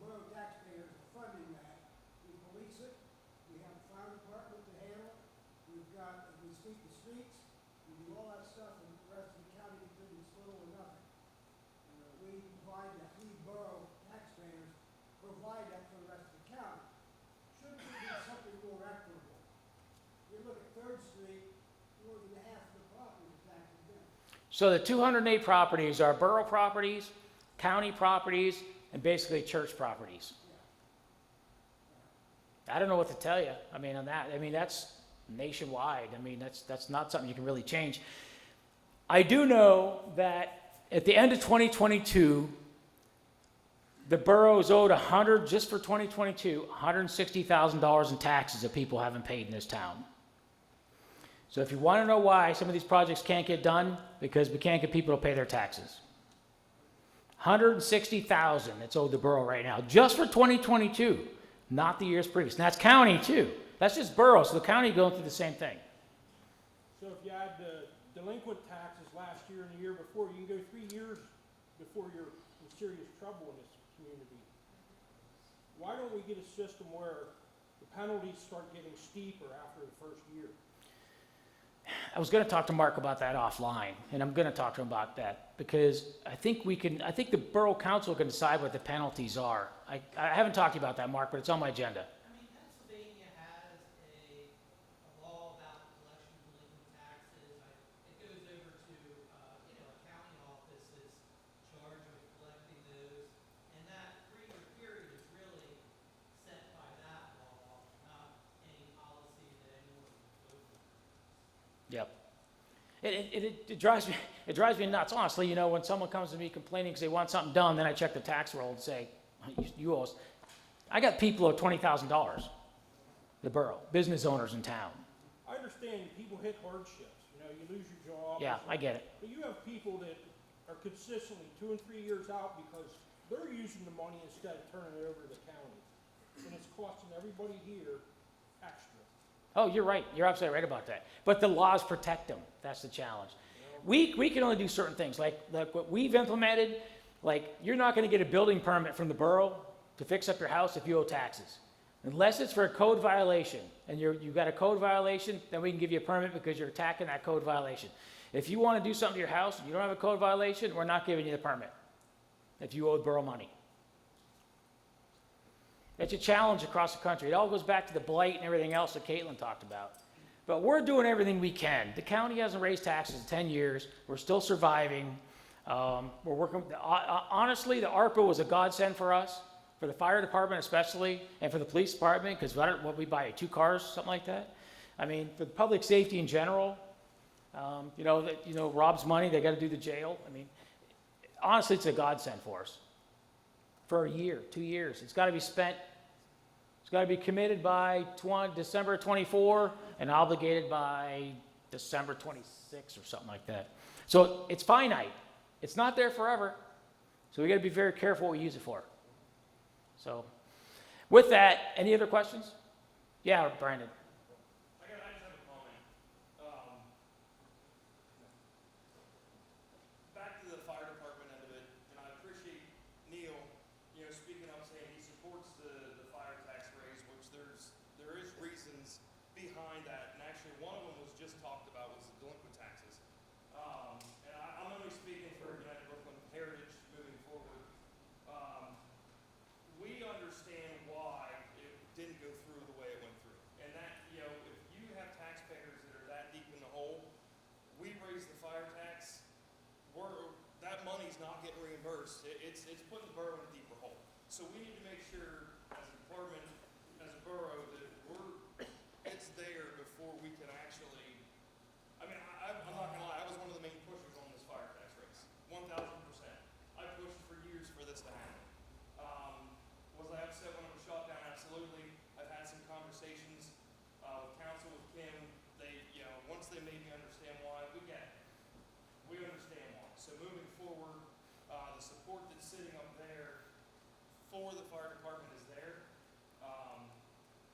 We're not going anywhere, so the taxpayers don't need to worry that, we're not going to give it up just because. We fundraise, but you can only fundraise so much, Neil.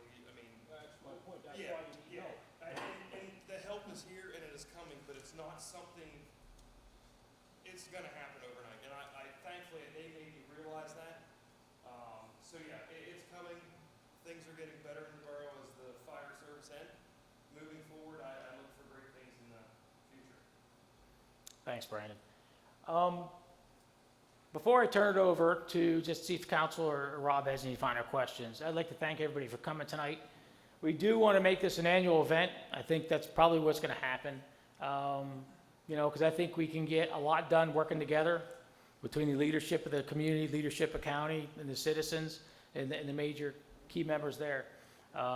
Does Rob, you have anything you want to say? No, thank you. You've said it all, and it is working together and trying to leverage the resources that we have and also the skills, because we all have different talents and skills.